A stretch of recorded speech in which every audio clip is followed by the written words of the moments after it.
মামা টিকটকের পুষ্পার পায়ে পাড়া দিলাম হুদাই, পাবলিকে ওটা দেখে আম্বু কইতেছে বোধায়। ও মামা কইলাম টাকিরে নিয়ে সবার সামনে দাঁড়া, এখন পাবলিকে ওইটা দেখে কইতেছে তাড়াতাড়ি সরা। মামা তারপর সৈদির টুকাইরা দিলাম ভিসা, এখন ট্রেন্ডিং এ উঠার জন্য কারে মিন করুম পাইতাছি না দিশা। মামা ট্রেন্ডিং এ পাবলিক খুঁজে শাড়িতে নারী, আর আমাগো ট্যালেন্ট আমরা মানুষের কথাই মারি। মামা যদি বুঝা থাকস তাহলে নতুন রূপে শ্বাস, আর যদি ট্রেন্ডিং এ যাইতে চাস এখন কথাতে হইব না কাজ। বুঝতে পারছি মামা, ট্রেন্ডিং এ যাইতে চাইলে এখন নিজের বউ বানাইতে হইব, ঘরের বউ নিয়ে আসা যাইব না, ভাইরাল হইলে আবার পাবলিকে বউ ব্যবসায়িক কইব।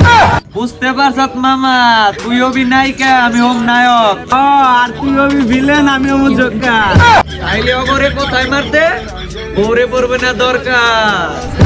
মামা সব ক্যারেক্টার আমরাই নিমু, তারপরে ওপরে গোয়াই আঙ্গুল নিব। বউ নিয়ে একটা ভিডিও বানাইলে বউ ব্যবসায়িক বলবে, তাইলে ওদের মিন করে আমাদের কথা চলবে। অগরে পিছন মেয়েরা যদি না উঠে আমাদের নাম, তারপরে অগরে পিছন মারাই থাকবে আমাদের কাম। ওদের পিছন মারতে মারতে যদি কোনো একদিন ঘুরা দাঁড়ায়, তারপর দেখুনি কে আইসা সামনে দাঁড়ায়।